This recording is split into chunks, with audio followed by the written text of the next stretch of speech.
1914. Stalin doesn't take part in World War I. After a series of arrests and escapes, he ends up being deported to Siberia. Locked up for 3 years in an izba, he passes the time putting the world to rights with other exiled Marxists, such as Lev Kamenev, who will become one of the great men of the revolution, a man that Stalin will have executed 20 years later.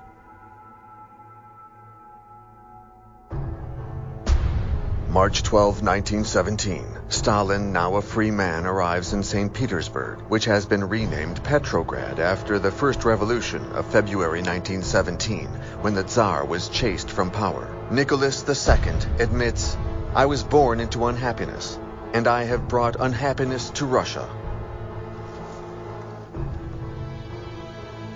However, socialist Alexander Kerensky's provisional government wants to uphold Russia's commitments.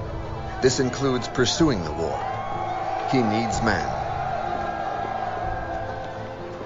Stalin, summoned by the army, is declared unfit for service because of his atrophied arm. He returns to his Bolshevik friends, who have also come out of hiding. He becomes Kamenev's deputy, at the head of the daily newspaper Pravda, or The Truth, which backs the provisional government. Lenin returns from Switzerland on April 3, 1917. He rejects this government, which is propagating what he refers to as the imperialist war. Lenin exposes his program for revolution.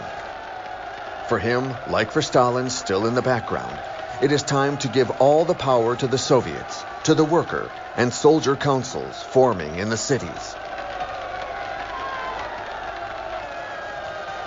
Lenin advocates merging all the banks and confiscating the big agricultural farms.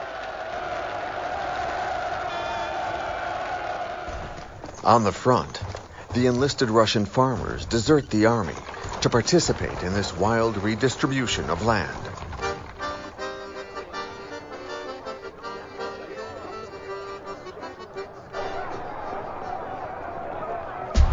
The summer of 1917. The Bolsheviks' influence spreads throughout the country. Thanks to Lenin's slogan, "I promise you peace, land, and bread."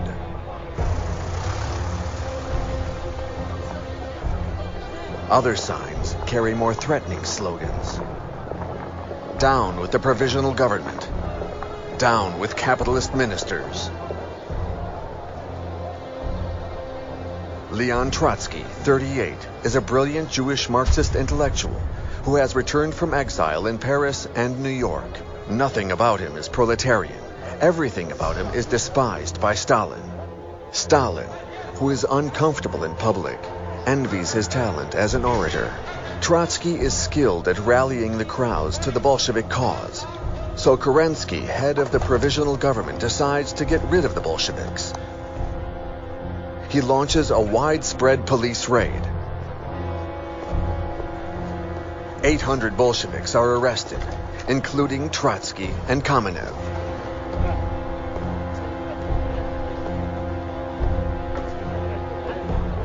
Lenin escapes to Finland with the help of Stalin, who shaves off his famous goatee and disguises him as a farmer.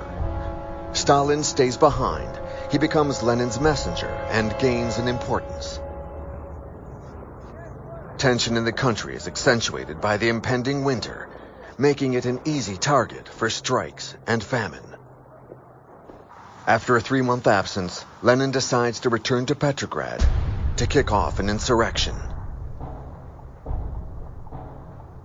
On the evening of November 7, 1917, the Bolsheviks take over all the capital's strategic points: the power station, the post office, the bridges. They free their prisoners. The Winter Palace, the Tsar's former residence, is the last refuge for Kerensky's provisional government.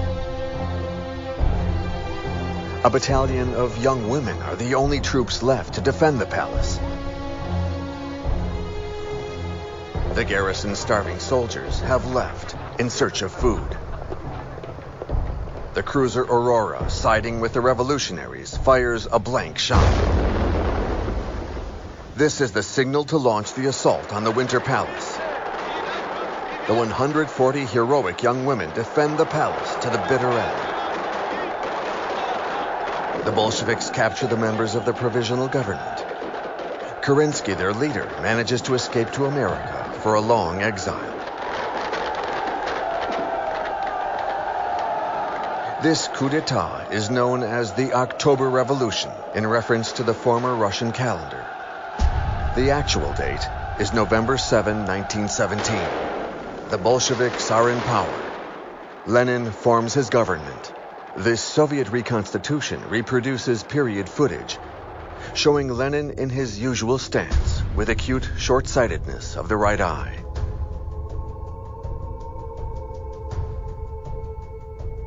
Lenin, wanting to eliminate bourgeois titles such as minister, coins the term People's Commissar. He offers Trotsky the position of Commissar of Interior Affairs, who declines. Is it worthwhile to put into our enemy's hands such an additional weapon as my Jewish origin? So Lenin offers him Foreign Affairs, which suits Trotsky perfectly. For the first time in history, a woman becomes a member of a government. Alexandra Kollontai, an aristocrat who has embraced Marxism. She will remain in office for 4 months. Lenin names Stalin Commissar of Nationalities. He is in charge of managing independence movements near the borders. The Georgian, who has gained his trust, wrote a brochure in 1913 entitled Marxism and the National Question.